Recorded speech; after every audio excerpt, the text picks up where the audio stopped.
Se você tem a sua Bíblia, por favor, abra comigo no livro de Provérbios, capítulo 23. O livro de Provérbios, capítulo 23. Começando com o versículo 29, o grande rei Salomão escreveu e disse: para quem são os ais? Provérbios 23, 29. Para quem são os ais? Para quem os pesares? Para quem as pelejas? Para quem as queixas? Para quem as feridas sem causa e para quem os olhos vermelhos? E ele responde e diz: para os que se demoram perto do vinho, para os que andam buscando vinho misturado. E ele continuou e disse: não olhes para o vinho quando se mostra vermelho, quando não resplandece no copo e se escoa suavemente. No fim picará como a cobra e como o basilisco morderá. Naqueles dias não existia licor, uma vodka ou whisky, isso não existia. O vinho era o único tipo de bebida alcoólica, existia algum tipo de cerveja, e ainda assim já era um problema, e hoje em dia é um problema muito pior, quando se tem whisky, vodka, além de cerveja e vinho. E como assunto nessa noite, eu quero usar pregando sobre o álcool, o maior problema da América. Abaixe sua cabeça, por favor. Pai Celestial, enquanto ministramos para essa congregação, não somente aqui nessa grande cidade de Indianápolis, mas também para os milhões que vão assistir e estão assistindo pela televisão nos demais países do mundo. Eu não peço hoje por aplausos, por elogios, mas que eu possa ser um canal pelo qual o seu Espírito flui. Nada mais importa. Ajuda-me, por favor, Senhor, a não violentar Tua palavra, mas pregar Tua palavra sem comprometê-la, sem medo e sem favor. Peço a Tua unção não somente sobre a minha pessoa e o meu coração e toda a palavra que eu falo. Me ajuda a falar como profeta, ó Deus. Venha ungir esse povo também para ouvir, receber, para ter um entendimento da Tua palavra. Eu peço tudo em nome de Jesus e todos dizem amém e amém. Hoje em dia parece que a mídia de noticiário, na grande maioria, lançou uma campanha contra plantas nucleares que estão sendo construídas nos Estados Unidos para providenciar eletricidade e poder para nossas cidades que crescem.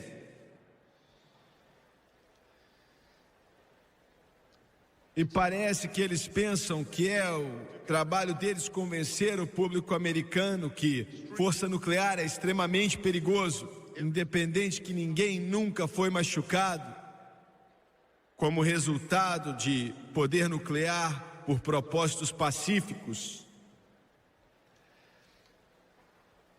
Eu quero te mostrar algo nessa noite por um instante e escute com atenção. E se 40 ou 50 pessoas morressem todos os dias através de plantas nucleares defeituosas?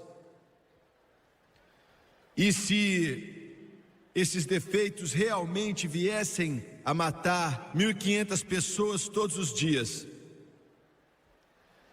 E se a presença e influência de plantas nucleares causassem 8 a 20 pessoas por dia a se suicidarem? E se os efeitos secundários do poder nuclear causassem com que 200 lares se partissem todos os dias? E se a energia nuclear pacífica causasse com que 250 pessoas sofressem dano cerebral permanente diariamente, além das doenças que eu já descrevi? E se causasse 1.000 a 3.000 pais abusarem dos seus filhos ou bater nas suas esposas todos os dias? E se a energia nuclear custasse 27 milhões de dólares por ano em danos diretos e uma quantia incalculável em danos indiretos todos os anos? Se você dobrar todos os números que eu te dei, você então tem uma figura fragmentada dos efeitos do álcool na sociedade americana. Eu quero que você pense nisso.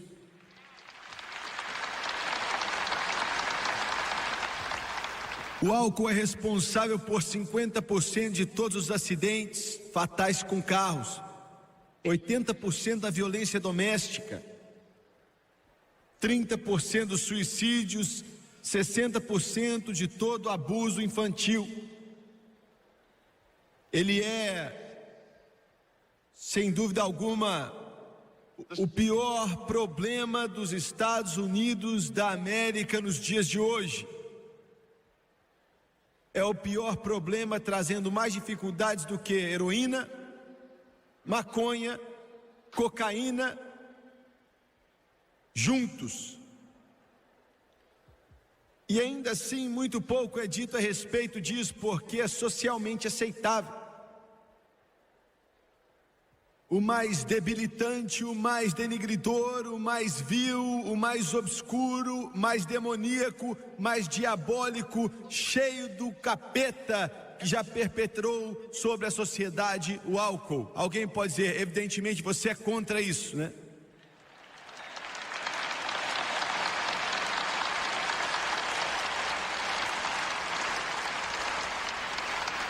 Muito pouco é dito sobre o álcool hoje.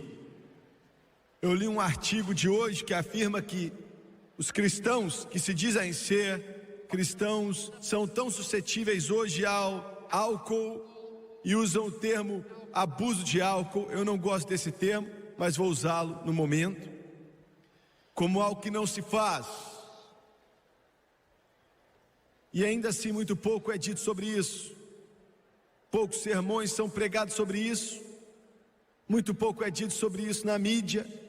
Se é que mencionam, pouco é mencionado no círculo educacional, muito pouco é dito sobre isso na área política, mesmo que seja um problema de proporções gigantescas, quase intransponíveis. Eles nos dizem que existem 11 milhões de alcoólatras nos Estados Unidos hoje. 1 de cada 5 que bebem muito, e eu ainda não cheguei à conclusão como você pode separar alguém que bebe muito de um alcoólatra. E se você olhar para tudo isso no contexto do qual tem que ser visto, isso quer dizer que infelizmente existem mais de 50 milhões, se você for de acordo com o que mencionei, 50 milhões de alcoólatras nos Estados Unidos da América. Hoje a América está bêbada.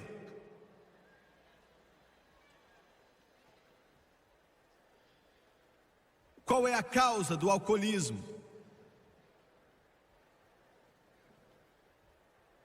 Recebi muita oposição, já me ridicularizaram porque eu afirmei repetidamente na televisão, mensagem após mensagem, que o álcool é um pecado. A consumação dele é um pecado, traz uma prisão para a vida da pessoa.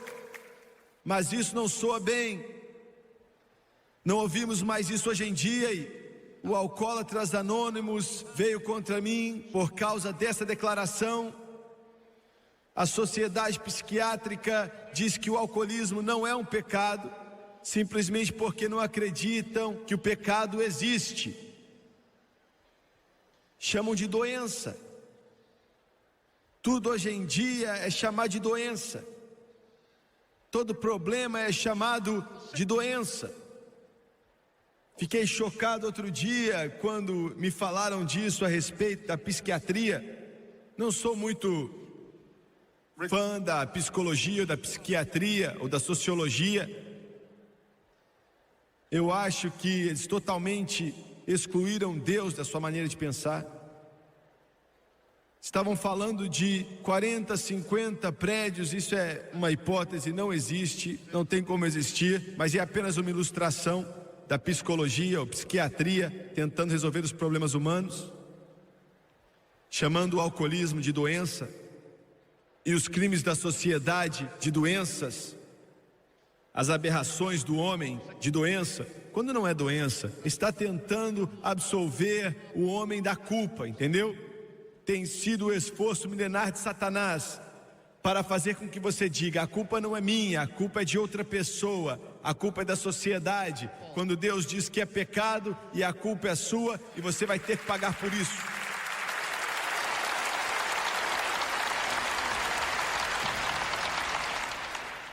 Na hipótese desse edifício, cerca de 50, 60, 70 andares, os elevadores tinham sido removidos e ficou aquele grande buraco que ia até a parte do fundo. Os psiquiatras foram chamados para analisar a dificuldade. E assim, vários meses depois, publicaram o seu relatório. Afirmaram, nesse período de 6 meses de tempo, que 86.452 seres humanos tinham caído pelo buraco. Alguns afirmaram que uns caíram de cabeça, alguns com os pés e outros caíram de lado. E detalharam como caíam enquanto desciam. Alguns inverteram, alguns deram uma pirueta. Aproximadamente metade deles ralou o lado caindo até lá, balançando os braços, enquanto os psiquiatras os viam a caminho do fundo. Outros estavam tentando se segurar na parede e gritando, outros não falavam nada. E disseram que a conclusão daquilo é que todos morreram quando chegaram ao fundo do poço. Mas eles tinham determinado que não era a queda que os matou, porque eles observaram o povo descer e parecia haver muita atividade de vida. Estavam gritando, agitando os braços, de modo que a queda não matou, mas foi a parada súbita que os matou.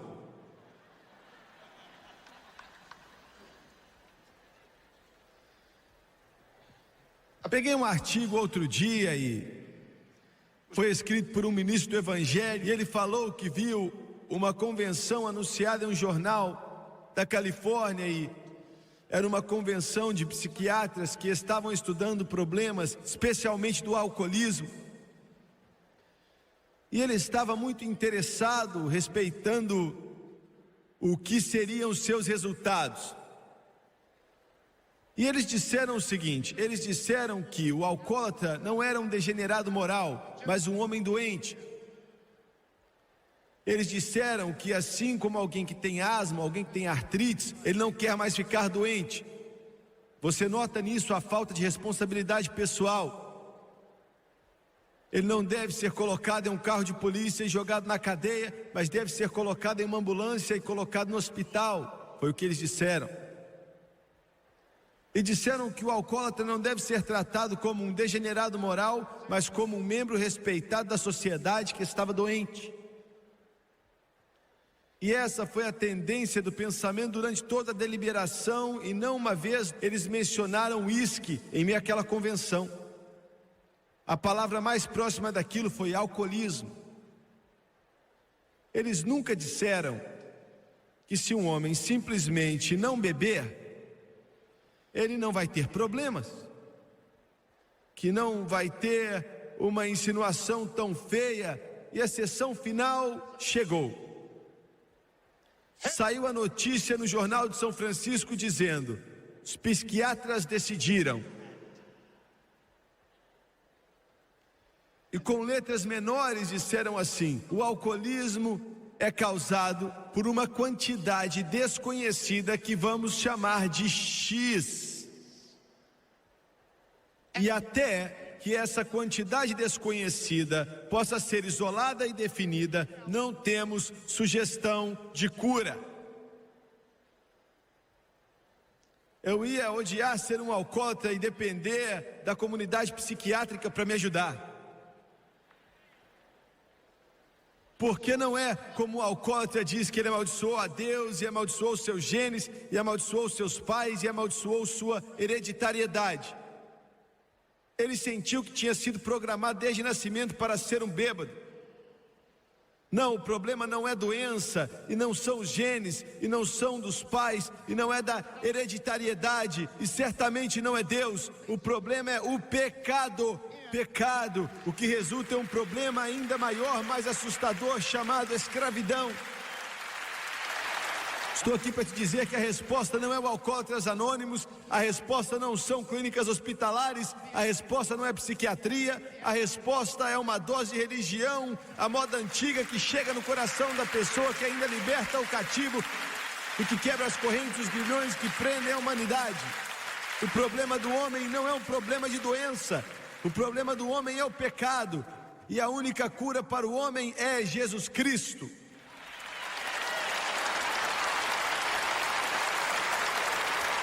Veja bem, este evangelho das antigas diz que os homens são mentirosos, os homens são ladrões, os homens são obscenos, os homens são maus, mas o homem não quer admitir que ele é isso. O homem não quer admitir que ele é um pecador, que ele está morrendo e indo para o inferno, que ele não pode salvar a si mesmo, que ele precisa desesperadamente de um Redentor. E alguns de vocês inteligentes me assistindo aí pela televisão, assentado aí na sua cadeira ou na sua poltrona confortável, dizendo: o que será que esse religioso vai me dizer agora?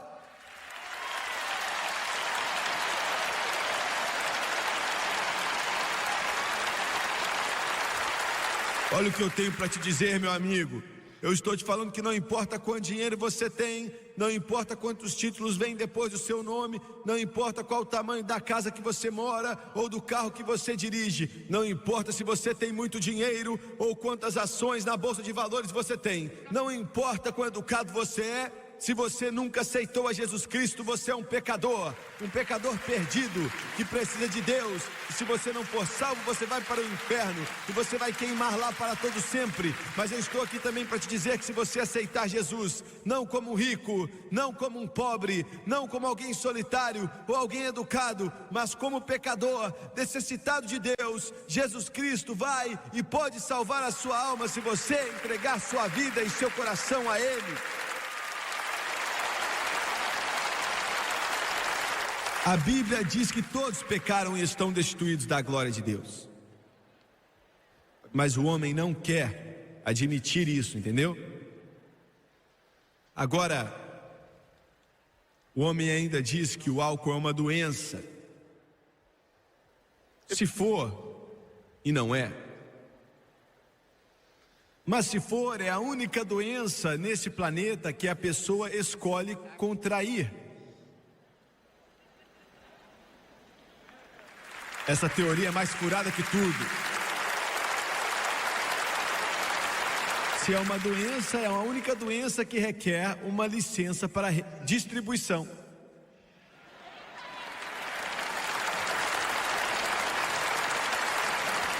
Vem até aqui em Indiana, na Casa do Estado, entre ali e diga que você quer comprar uma licença para vender doença. Se é uma doença, é a única doença que é engarrafada e vendida. Aqui nesse corredor você pode comprar a que a Brahma faz. Naquela ali você pode comprar a maior das doenças. A doença que fez o cavalo branco ficar famoso.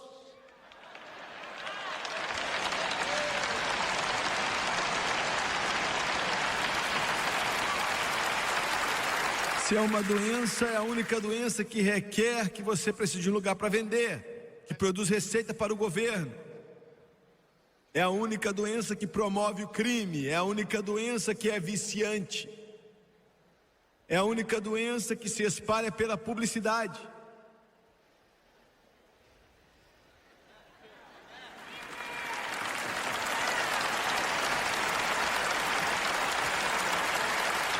Voltamos já com o próximo bloco da novela, mas primeiro essa doença aqui.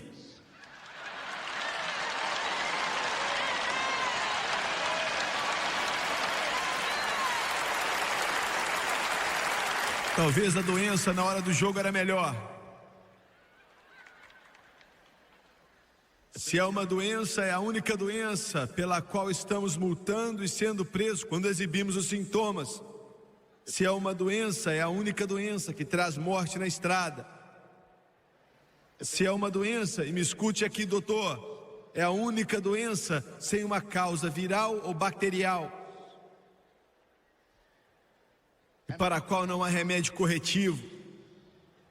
Por último, se é uma doença, ela é a única doença que impede o paciente do céu, pois a Bíblia diz claramente em 1 Coríntios 6:10 que nenhum bêbado herdará o reino de Deus.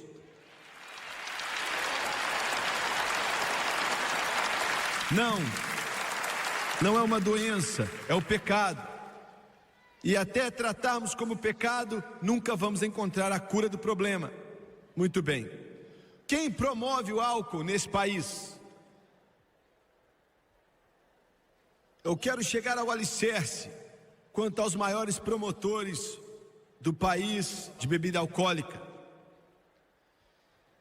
Primeiramente, a televisão e os filmes são alguns dos maiores promotores de álcool no país hoje. A imagem do álcool na televisão vem de valores e imagens. É tremendamente manipulada pela televisão. O doutor Tomás Hedekin, da Coalizão Nacional de Violência na Televisão, disse: com a nova pesquisa nos últimos 2 anos, é cada vez mais claro que a publicidade televisiva e o uso do programa do álcool está a desempenhar um papel importante no aumento do abuso do álcool. Mais uma vez, vou dizer algo a respeito desse abuso daqui a pouco. O Dr. Hedekin observou que, em média, a criança, olha o que eu estou dizendo, em média, uma criança vê o álcool sendo consumido 75 mil vezes na televisão antes de chegar à idade legal, quando pode beber. O que essas influências subliminares dizem a ele? Nossos filhos estão tão acostumados com a parede de televisão e não com o cara de terno preto, com uma cerveja na mão, mas a estrela, papel principal, com bebidas. A influência subliminar diz que um menino de 2, 3, 4, 5, 8, 10 anos diz que isso é inteligente, é bacana, é bom beber isso. Ele também observou que na programação da rede, o espectador típico vê 5 mil incidentes de ingestão de álcool por ano. 99% desses casos de bebida vão ser notados. 99% dos casos com bebida vão ser retratados como favoráveis ou pelo menos neutros. Eles nunca mostram os pobres caindo, os corações partidos, os sonhos distorcidos, o abuso de crianças e maridos que batem nas esposas, e lares despedaçados, e os casos hospitalares, e os corações partidos e corações quebrados e vidas distorcidas.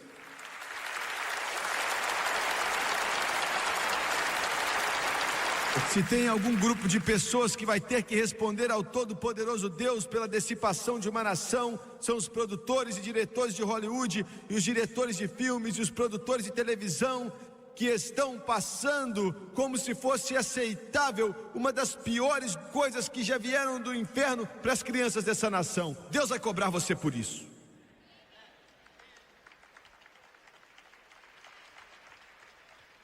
E ele continuou dizendo: outra pergunta tem que ser feita. A vida é assim mesmo no mundo real, e é fato que 50% da violência na vida real está associada à consumação de álcool. 50% de uma violência real na nossa vida está relacionada com pessoas que bebem. E na televisão, apenas 1% da violência que é mostrada na tela está associada com bebidas. Isso faz de você um mentiroso. O Dr. Redek acredita que a aparência favorável que a TV traz do álcool é uma das razões principais pela qual o abuso do álcool e a violência são as duas causas que crescem mais rápidos, envolvendo mortes nos Estados Unidos. E ele diz que um total de 76% daqueles mostrados bebendo qualquer tipo de bebida na televisão estão bebendo álcool. Personagens de TV gastam o dobro do tempo bebendo álcool do que chá ou café. Consomem 14 vezes mais licor e cerveja do que refrigerantes e bebem 15 vezes mais álcool do que água. Os telespectadores veem uma média de 3 casos de consumo pesado de álcool para cada hora que assistem durante o horário nobre. E o mais pesado, como já disse, os bebedores na televisão são estrelas conhecidas que aparecem em séries regulares, onde servem de modelos para nossas crianças e jovens. É compreensível agora, porque 3/4 de todos os formandos do ensino médio bebem regularmente. Imagina só, você me ouviu? 75% de todos os formandos no ensino médio dessa nação bebem regularmente, e 50% deles fica bêbado uma vez por mês. É fácil de entender também porque o escritório de abuso de drogas da Casa Branca diz que a pressão para beber começa cedo, com meninos de 4ª série. O povo da televisão e do cinema promove isso. E o segundo dos maiores promotores são as empresas de cerveja, vinho e destilarias. Na Austrália eles vão colocar vitamina B1 na cerveja porque eles dizem que o bêbado não tem vitaminas suficientes.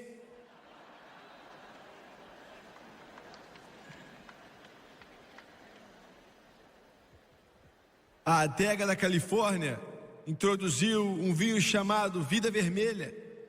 É um vinho leve destinado a esses bebedores de refrigerantes que querem algo um pouco mais forte do que Coca-Cola. Refrigerante Coca-Cola. E a ideia principal disso é viciar as crianças.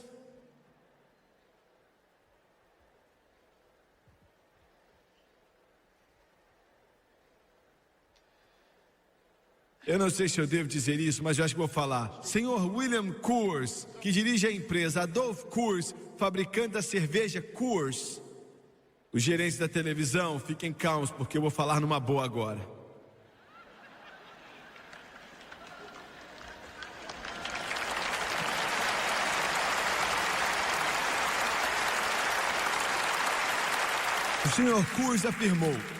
O senhor Coors afirmou que a empresa dele paga 250 estudantes universitários em todos os Estados Unidos para promover a cerveja dele através de concursos molhados nos campos e concursos para quem fica mais bêbado em festas. Isso na faculdade. Ele diz que outros fabricantes estão fazendo isso e temos que fazer também, ele disse. Nossos esforços são defensivos. Isso é uma boa justificativa, não é? O senhor Coors então disse: não achamos que está certo, mas outros fabricantes fazem isso. Se não fizermos isso, vão roubar nosso almoço. Ele diz que pessoalmente acha que isso é ultrajante, mas diz: de uma forma ou de outra o país vai parar isso, porque nossa indústria não tem a ética para se parar. Eu quero dizer outra coisa, senhor Coors: sua indústria não tem ética nenhuma, não importa. Essa ética que vocês têm é a ética de um porco.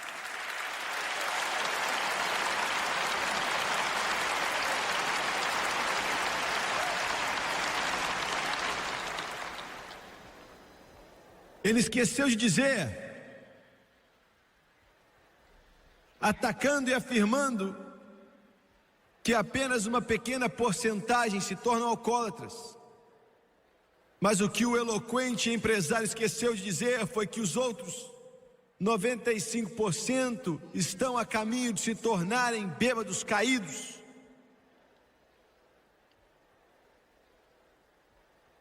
Quero dizer outra coisa: os políticos são alguns dos maiores promotores de álcool nos Estados Unidos. Os políticos. No estado de Wisconsin, eles tiveram uma pequena discussão sobre se deveriam declarar cerveja ou leite como a bebida do estado. Eu estou falando de homens supostamente inteligentes, homens assim.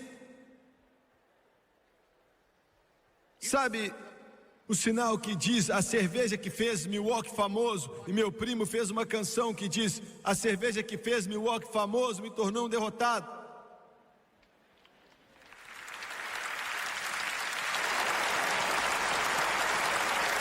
Um deputado estadual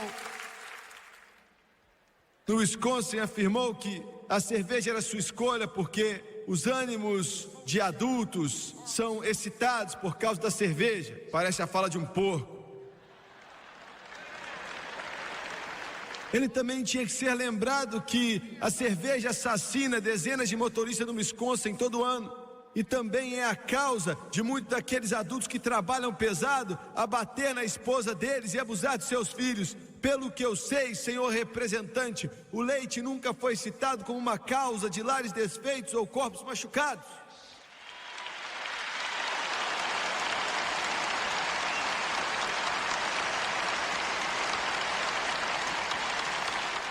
Escuta aqui, maconha é a colheita que mais dá dinheiro em alguns estados. Alguns políticos engraçadinhos daqui a pouco vai nomear a maconha como se fosse a droga oficial do estado. Pode anotar o que eu estou falando aqui. Um doutor me disse outro dia, talvez a razão dos juízes pegarem leve com esses abusadores é porque muitos dos legisladores e dos juízes são bêbados também.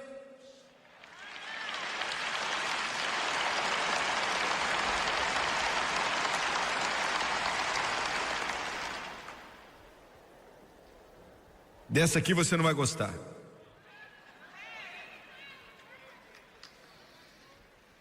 Infelizmente, não somente a televisão e os produtores de filmes promovem o álcool, e as cervejarias também promovem, os políticos promovem, mas até pregadores promovem o uso do álcool.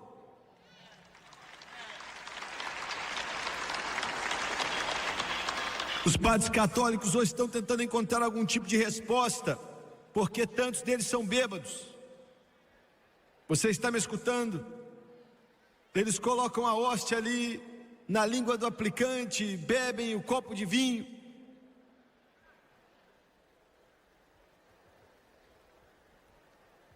E em igreja após igreja, a maioria das igrejas dessa nação não falam nada do álcool. Se você fizesse uma pesquisa com os pregadores desse país, a maioria deles nunca falaram nada contra o álcool por detrás dos púlpitos. E eu menciono políticos, mas está chegando a um ponto que alguns poucos políticos estão começando a se levantar e falar mais do que alguns pregadores estão falando a respeito do mal que o álcool traz.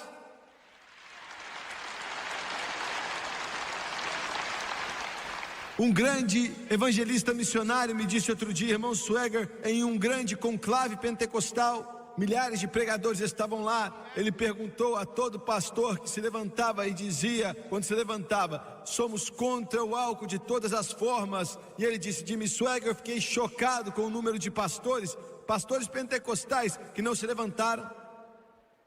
Você está me ouvindo? Deus nos ajude. E eu quero fazer uma declaração: qualquer pregador do evangelho que não se levanta publicamente contra qualquer ou todo uso de álcool, se levantar e falar contra isso, está fazendo de serviço para o seu povo, seu Deus e o seu país.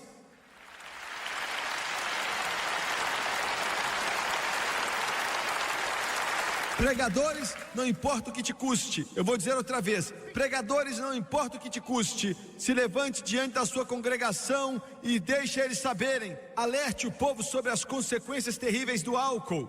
Não fique com medo, não dê meia volta, não tenha medo. E se você não tem um sentimento forte a respeito de ver a morte à sua volta como resultado da pior droga na América, tem algo de errado com você, e você tem que sair de trás do púlpito e orar até que o Espírito de Deus toque a sua alma.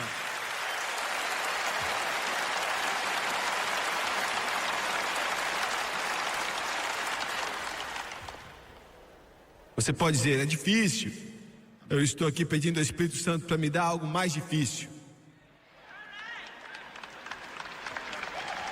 Agora, qual deve ser a posição do cristão em relação à bebida alcoólica? Eu quero fazer essa pergunta. Você diz: sou filho de Deus, sou cristão. Qual deve ser a sua posição? Qualquer cristão verdadeiro, na sociedade hoje, que deseja ser um bom exemplo pela causa de Cristo, é alguém que eles chamam de careta. Simples assim. Se você não sabe o que é um careta, é alguém que não usa nenhuma grama, que não bebe nenhuma gota, que não bebe nenhum pingo.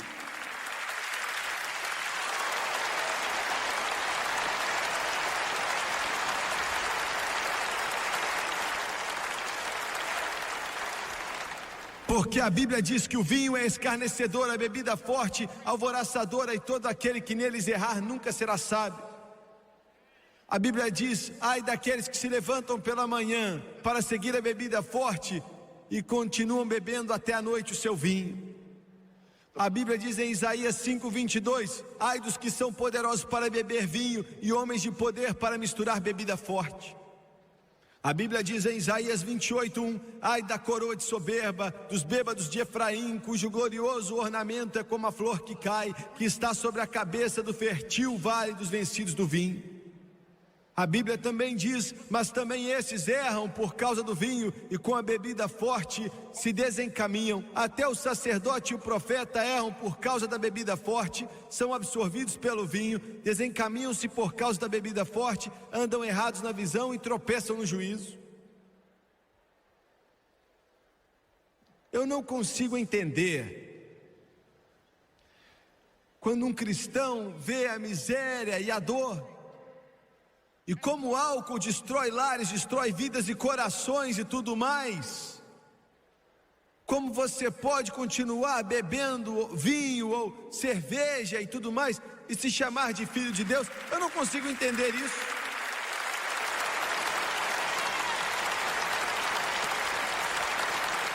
Ouviu bem? Pode dizer: Jimmy Swaggart, você está pregando legalismo. Eu sou cristão, eu tenho liberdade. Você também tem que ter bom senso.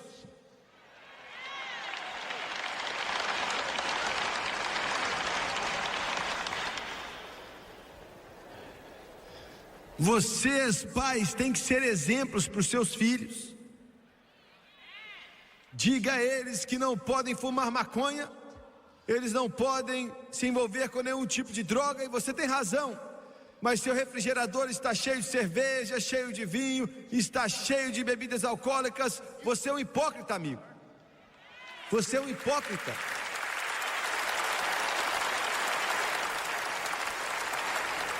Você diz: Jimmy Swaggart, você deve ser uma daquelas pessoas que tem um conceito de raciocínio antiquado, porque todo mundo sabe que uma cerveja por dia, de acordo com alguns médicos, te deixa mais saudável. Sim, assim como existem malucos malucos, existem médicos malucos.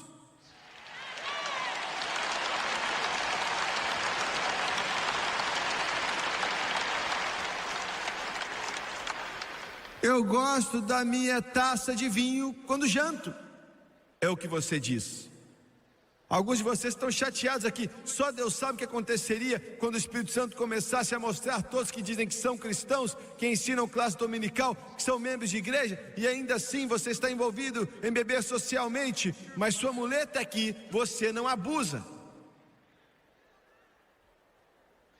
Escuta aqui, você tem que ser um exemplo no meio de uma geração pecaminosa, perversa e libertina. Você tinha que se levantar e valer por alguma coisa. Está me ouvindo?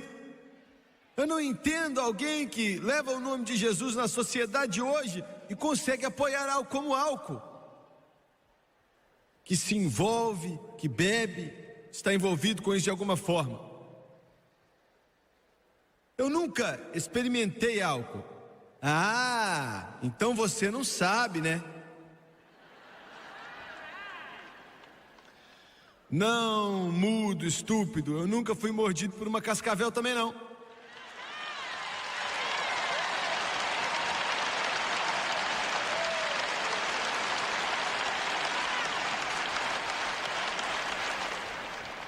Eu nunca experimentei vinho, nunca experimentei cerveja, nunca experimentei gin, nunca experimentei champanhe, nunca experimentei Jack Daniels. Na Flórida outro dia eles tinham uma placa de 6 pés falando assim: aqui vendemos Jack Daniels, o tipo que o Jimmy Swaggart é contra.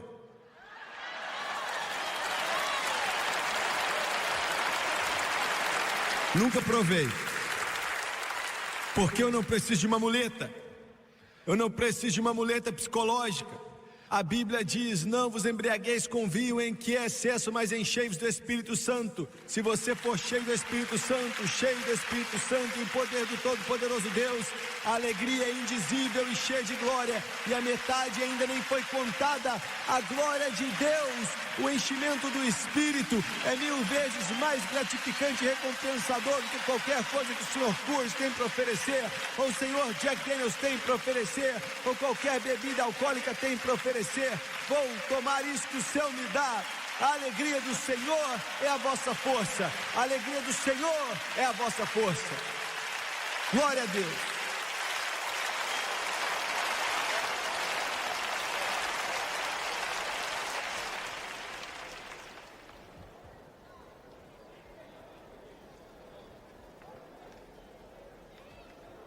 Qualquer pessoa com bom senso sabe que aqueles que são chamados agora de abusadores, e na minha opinião, quando você sente o cheiro dele, você abusou dele.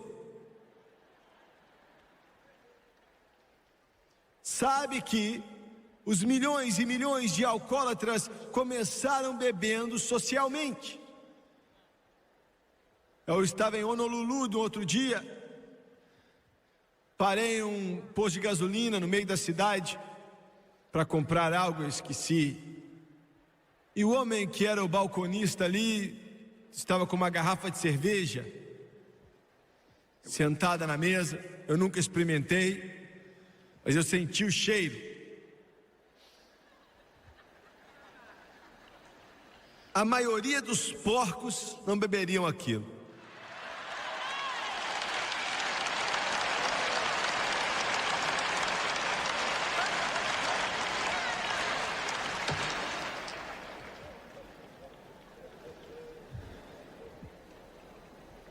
Fede.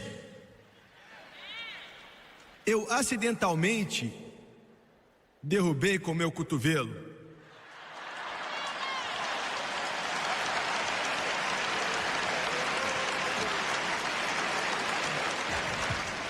E eu vi aquilo cair e derramar daquela mesa onde estava, derramou no chão. E sabe de uma coisa? Se um cachorro morrer e o corpo dele estiver podre, vai ficar cheio de mosquito. Mas os mosquitos não vão em cima da cerveja.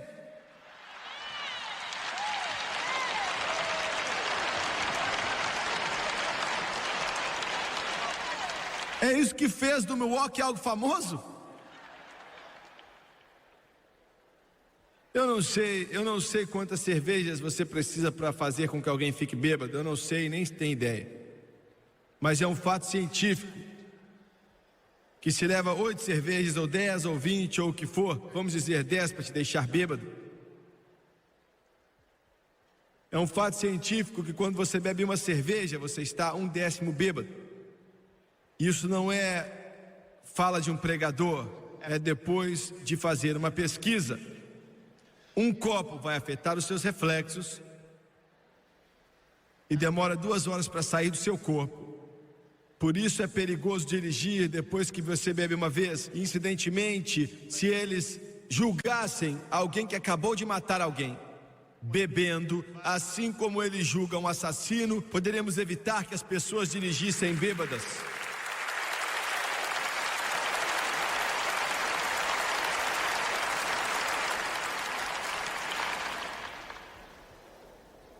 E qual o futuro do alcoólatra?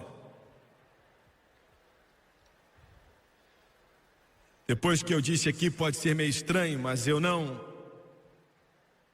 repreendo o alcoólatra ou bêbado o mesmo tanto que eu repreenderia aqueles que promovem esse negócio podre por causa de dinheiro.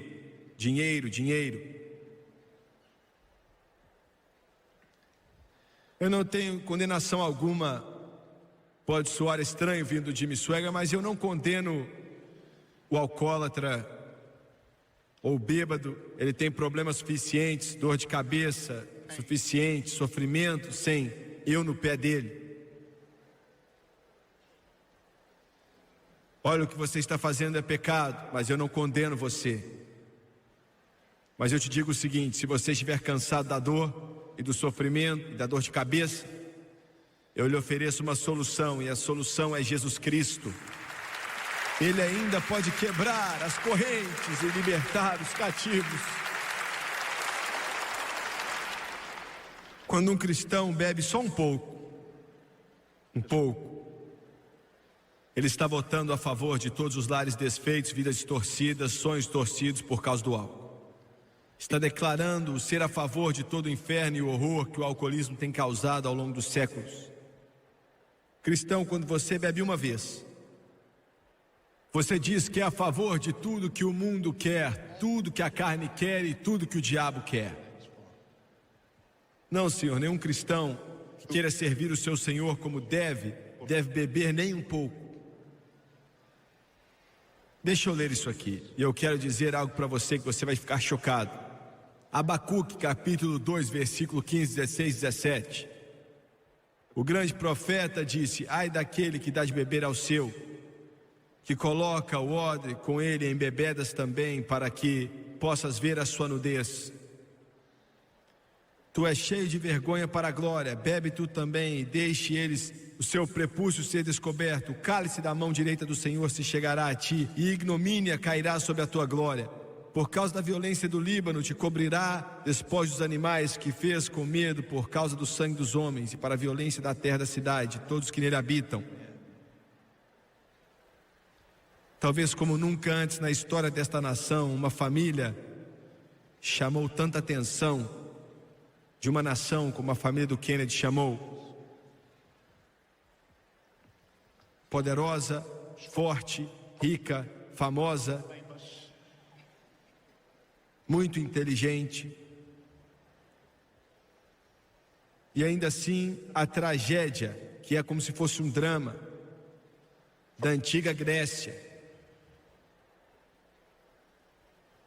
Uma filha nasceu com problemas mentais graves. Joe Jr. morreu em um acidente de avião na Segunda Guerra Mundial. O horror dos assassinatos de Jack Kennedy e Bob Kennedy destaca-se como um terror absoluto sobre o passado americano. Logo após isso veio a tragédia de Chappaquiddick com o Ted Kennedy, e recentemente a morte prematura do jovem David Kennedy de uma overdose com drogas. Tudo isso não se enquadra na categoria de ser induzido com álcool, mas eu quero te dizer uma coisa. Quando terminou a proibição, Franklin Roosevelt Delaney disse ao seu bom amigo Joe Kennedy, o pai, que isso aconteceria. Mais uma vez, a nação se tornaria molhada ao invés de seca. E sob o pretexto de fins medicinais, Joe Kennedy preenchendo dezenas de armazéns com centenas de milhares de litros, talvez até milhões de litros de uísque escocês. Ele trouxe as indústrias Hag, indústria de uísque inglês. E no momento que a proibição foi removida, Joe Kennedy inundou os Estados Unidos da América com o melhor álcool produzido na Inglaterra. Por um longo tempo, a maioria dos frascos, a maioria das taças, a maioria das garrafas de uísque vendidas nessa nação, colocando milhões e milhões de dólares no bolso do Joe Kennedy, dinheiro que financiou as aspirações políticas do Jack e do Bob. Resumindo, dinheiro do uísque comprou a presidência para o Jack Kennedy. E o que esse dinheiro produziu?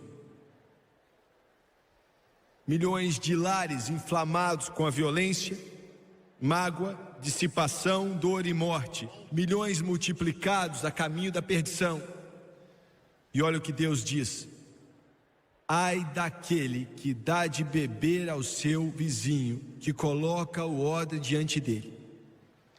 E no versículo 17 do mesmo capítulo, Abacuque capítulo 2, ele disse: violência te cobrirá. Vou deixar você tirar suas próprias conclusões. Terminando, Abraham Lincoln entregou essas palavras em Springfield, Illinois, em 22 de fevereiro de 1842, e disse assim: querendo ou não, o mundo seria muito beneficiado por um banimento total, definitivo, de todas as bebidas intoxicantes, que para mim parece não ser uma questão em aberto. 3/4 da humanidade confessam a enfermidade com suas línguas, e eu acredito que todo o resto reconhece em seus corações. E o grande emancipador disse: volte-se agora para a revolução da temperança. Nela encontraremos todos os cativeiros quebrados, uma escravidão vil alforriada, um grande tirano desposto. Nela, mais de carência fornecida, mais doença curada, mais tristeza apaziguada. Por temperança, nenhum órfão vai morrer, nenhuma viúva vai chorar, ninguém vai ficar machucado se sentindo desamparado. Abraham Lincoln disse: se a grandeza relativa da revolução deve ser estimada pela grande quantidade de miséria humana que aliviar e a pequena quantidade que afligirem, então de fato essa será a maior que o mundo já viu. E quando a vitória for completa, quando não houver nem escravo nem bêbado na terra, quão orgulhoso o título dessa terra, que pode realmente dizer que é o berço de ambas as revoluções que terminaram com vitória. Quão nobelmente distinguido esse povo que foi plantado para amadurecer para a liberdade da área política da sua espécie. Eu passei na frente de um posto de gasolina na minha cidade. Abri a porta do carro e um jovem sentado na calçada ao lado da porta da estação me viu, se levantou. Eu não o conheci.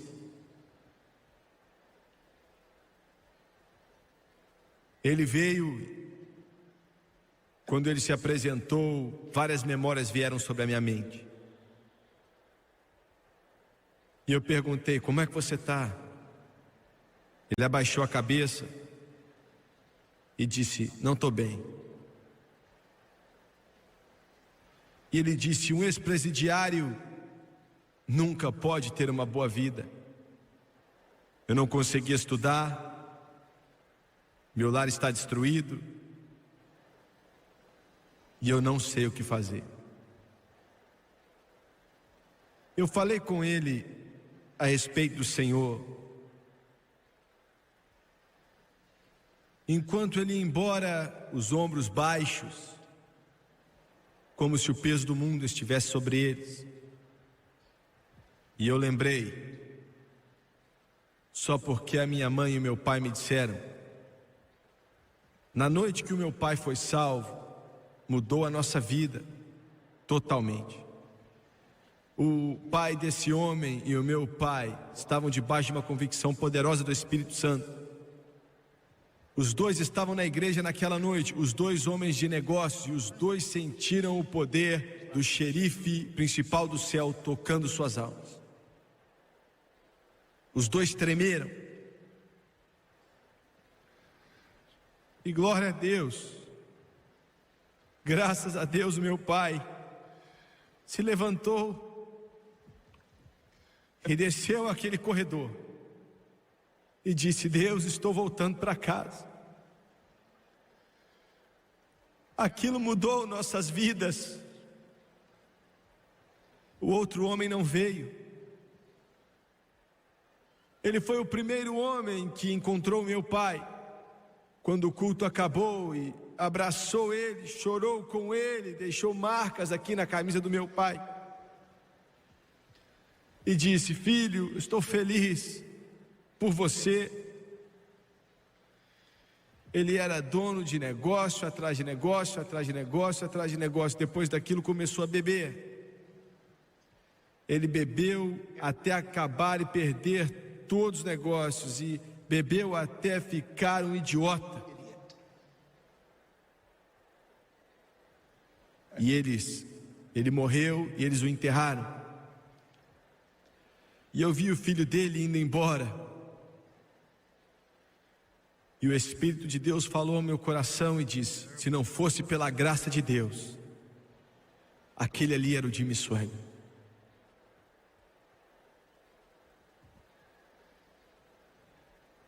Os caminhos de Deus são os únicos caminhos. Vamos voltar para a palavra de Deus. Abaixe sua cabeça, por favor.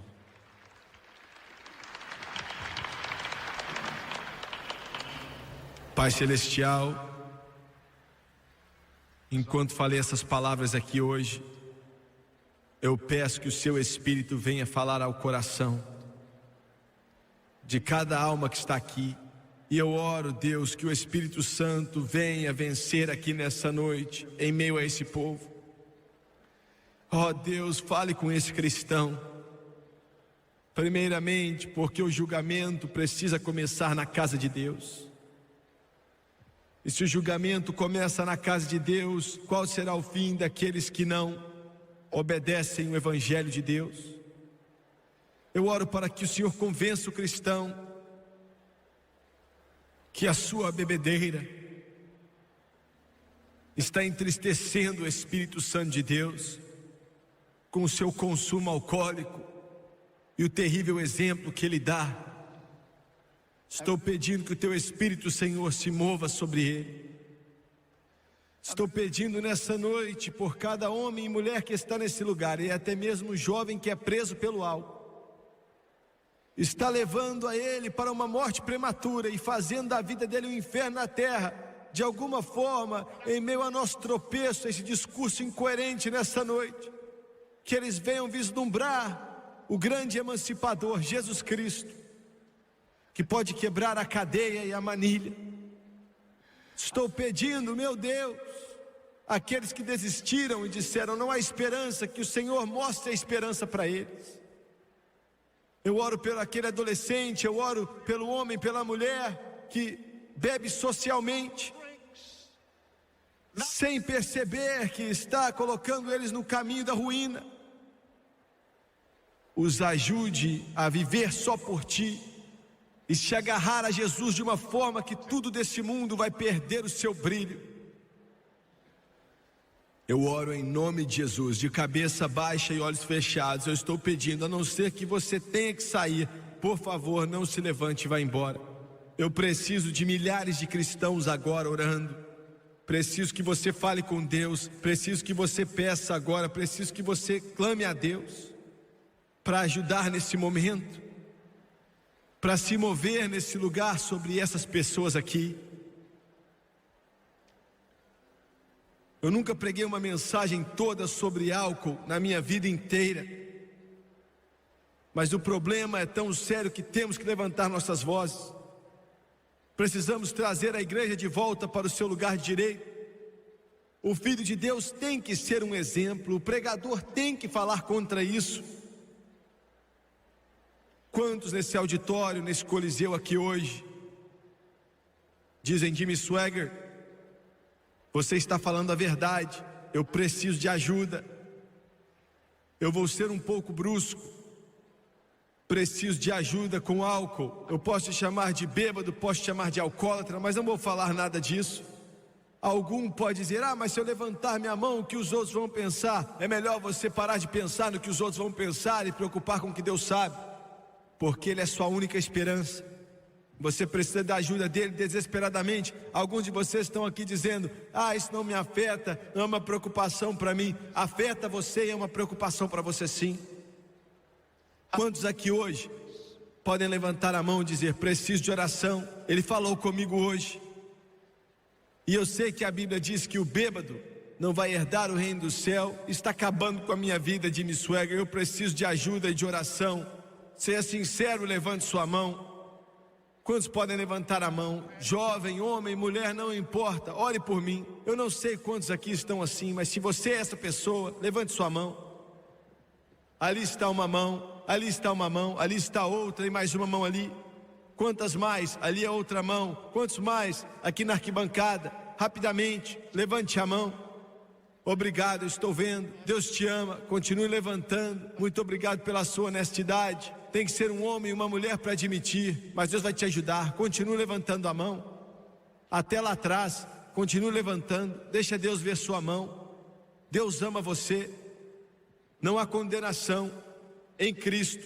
Levante sua mão rapidamente, aqui na esquerda. Levante a mão. Deus está te vendo, Ele te ama. Ele ama você, não importa quem você é. Muito bem, me escute agora. Graças a Deus pelos que tiveram coragem de dizer que precisam de ajuda. E só Deus pode te ajudar. Quantos cristãos agora? Você foi salvo, você sabe que você está salvo, mas o Espírito de Deus está falando com você, e não importa se você sente alguma coisa ou não errado. Você bebe socialmente e o Espírito de Deus fala ao seu coração. Eu não quero dizer dessa maneira, porque alguns podem dizer: se ele falar para mim, eu vou desistir. Ele já falou com você pela palavra. Jimmy Swaggart, eu sou cristão, mas eu quero fazer um voto com Deus e com os meus irmãos aqui nessa noite. Pela ajuda e pela graça de Deus, nunca mais vou beber. Quantos podem levantar a mão rapidamente? Deixa eu ver. Estou vendo sua mão, continue levantando aqui nas arquibancadas. Levante bem alto. Nunca mais vou tocar uma só gota, pela graça e com a ajuda de Deus. Muito obrigado, muito obrigado. Todos se levantem de pé, por favor, nesse momento.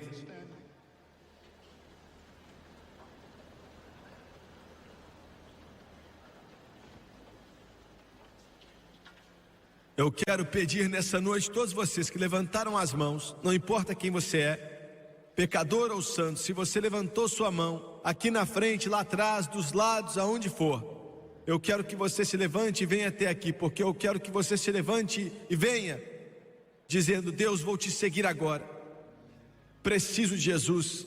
Se você é um cristão que precisa de ajuda com seus problemas, ou um pecador que precisa de salvação, venha, enquanto eles cantam agora, venha.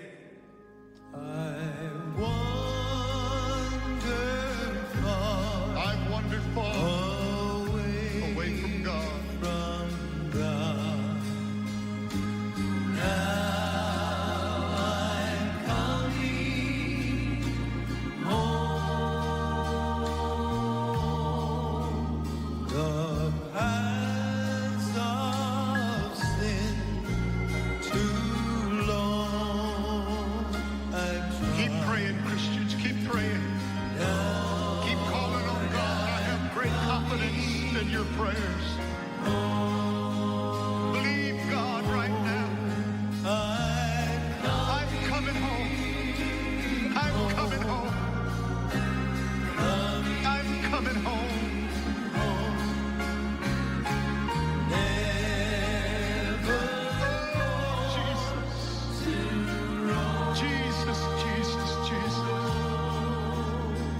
phone down these aisles. Come from the back to front. Wife, bring your husband. Son, bring your sister. By the lantern light, the stories we craft. In their eyes, a world, a mess. Funny how the love can spin around the joy we hold within. Celebrating, oh, the way they move. Whisper soft, the sweetest groove. Loves the rhythm, loves the beat. Two hearts twine where life's paths meet.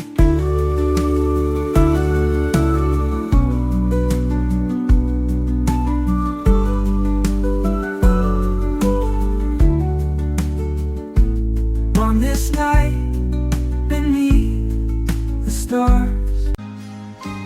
Parents, bring your children. Children, bring Cuidado com o número de jovens que eu vejo aqui, com o resto do pessoal, porque jovens, escutem aqui.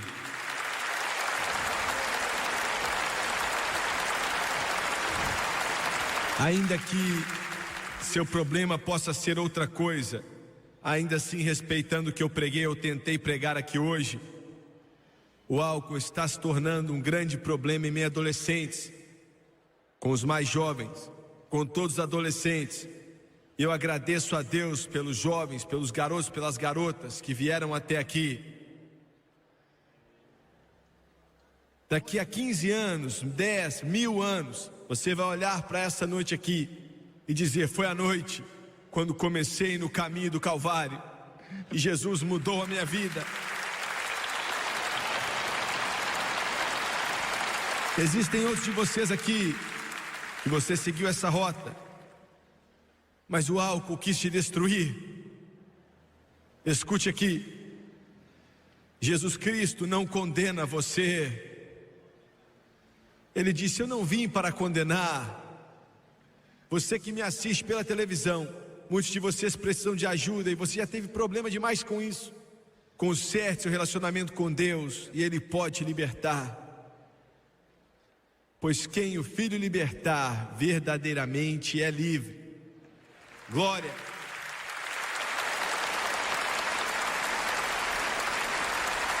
Jesus é a sua resposta. Nessa noite eu quero te pedir, não para fazer parte de uma religião, ou fazer um voto ou uma promessa que você nunca vai ser capaz de manter. Não vou te pedir para levantar sua mão e dizer: nunca mais vou beber. Isso não vale nada, você já tentou isso antes. O que eu estou para te dizer funciona se você fizer isso. Se você está aqui nessa noite dizendo: eu quero ajuda nesse instante, mas eu quero continuar a fazer tudo que eu estava fazendo, você não vai receber a ajuda aqui. Mas se você disser: Jesus, posso até perder o trabalho, posso até perder minha família, pode custar tudo que eu tenho, mas eu vou continuar te seguindo, segurando na sua mão.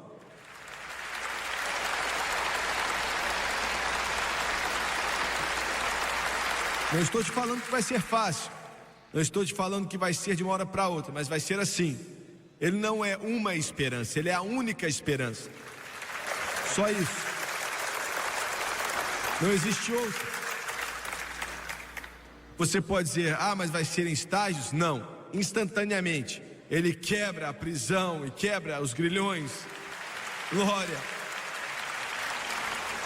Veja bem, você não precisa de uma teoria ou de um credo, ou de um dogma, ou uma doutrina.